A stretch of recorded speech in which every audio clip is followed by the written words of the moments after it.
প্রিয় দর্শক, আজকে আমি আপনাদের জলপাইয়ের টক ঝাল আচার তৈরি করে দেখাবো, যেটা আপনি দীর্ঘদিন সংরক্ষণ করে রাখতে পারবেন। সকল টিপস সহ আজকে এই রেসিপিটা আপনাদের জন্য। সো আসসালামু আলাইকুম, কেমন আছেন সবাই? প্রথমে এখানে আমি 1 কেজি জলপাই নিয়ে নিয়েছি। জলপাইগুলো খুব সুন্দর মতো ধুয়ে নিয়েছি। এরপর ভালো মতো এটাকে আমি পানি ঝরিয়ে প্রত্যেকটা জলপাইয়ের গায়ে দাগ কেটে নিয়েছি। এরপর এখানে আমি অ্যাড করেছি হলুদের গুঁড়া। এরপর এখানে আরও অ্যাড করেছি সাদা সরিষা বাটা। আমি এটা শিলপাটা বেটে নিয়েছি, আপনারা চাইলে ব্লেন্ডারে ব্লেন্ড করেও নিতে পারেন।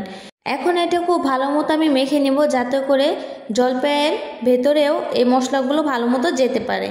এখানে আমি খুব ভালো মতো মেখে নিয়েছি। এখন এগুলো আমি সুন্দর মতো সেট করে দিয়েছি। এখন এটা আমি কিছুদিনের জন্য রোদ্রে দিব। সো চলুন এবার রান্নার প্রসেসে চলে যাই। এখানে আমি একটি কড়াইয়ের মধ্যে 1.5 কেজি পরিমাণ সরিষার তেল নিয়েছি। আপনারা আপনাদের পরিমাণ মতো নিয়ে নেবেন। এর মধ্যে দিয়ে দিয়েছি 1/2 চামচ পরিমাণ পাঁচফোড়ন, আরও দিয়েছি আধা কাপ পরিমাণ রসুন কুচি। আপনারা চাইলে রসুনটাকে থেতো করেও দিতে পারেন। এখন এটা কিছুক্ষণের জন্য আমি ভেজে নেব। ভাজা হয়ে যাওয়ার পর এ পর্যায়ে এখানে আমি অ্যাড করেছি সাদা সরিষা বাটা। এটা দিয়ে কিছুক্ষণ ভেজে নিব। এটা দেওয়ার পর ফেনা ফেনা তৈরি হয়ে যাবে। এখানে খুব খেয়াল করে এটাকে ভেজে দিতে হবে, যাতে করে রসুনটা পুড়ে না যায়। এটা যদি মশলাটা যদি পুড়ে যায় বা রসুনটা যদি পুড়ে যায়, তাহলে দেখা যাবে কি আচারের টেস্টেই নষ্ট হয়ে যাবে, আচার খেতে ভালো লাগবে না। সো এখানে আমি অ্যাড করে দিয়েছি পাঁচফোড়ন গুঁড়া। এটা আমি গুঁড়া করে নিয়েছিলাম, সেটা এখানে অ্যাড করে দিয়েছি। এবং আমি দেখুন একটু পর পর ভালো করে খেয়াল করে দেখছিলাম যে এটা পুড়ে যাচ্ছে কিনা। এরপর এখানে আমি অ্যাড করে দিয়েছি ভিনেগার।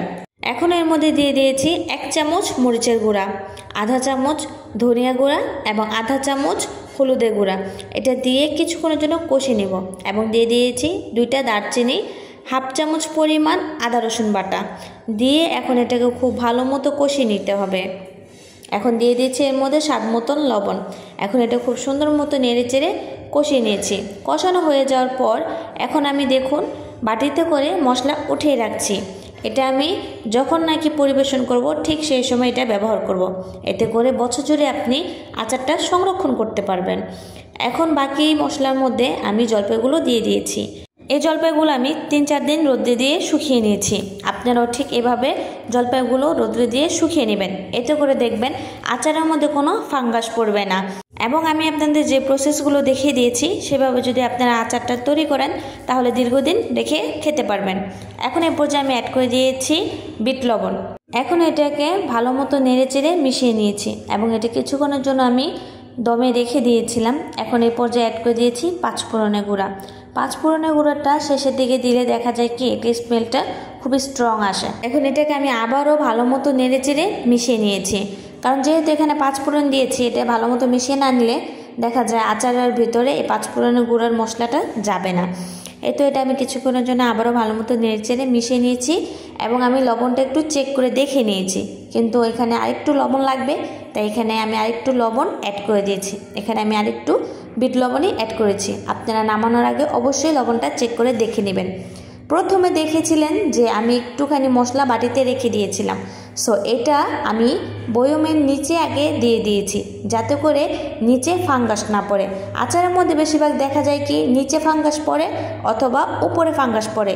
এজন্য নিচে আগে মশলা দিয়েছি, তারপর আচারটা দিয়েছি, এরপর আবার উপরে মশলা দিয়েছি এবং সরিষার তেল যেটা রেখেছিলাম সেটা দিয়ে দিয়েছি, যাতে করে উপরে কোনো ফাঙ্গাস না পড়ে। এরকমভাবে প্রত্যেকটা আমি আচারের বয়ম খুব সুন্দর মতো সেট করে নিয়েছি।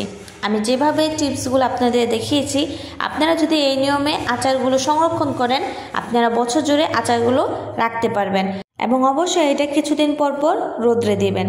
আচার যতই প্রসেস মেনটেন করে বানান না কেন, রোদ্রে না দিলে আচার কিন্তু নষ্ট হয়ে যেতে পারে। তাই অবশ্যই এটা কিছুদিন পর পর রোদ্রে দিবেন।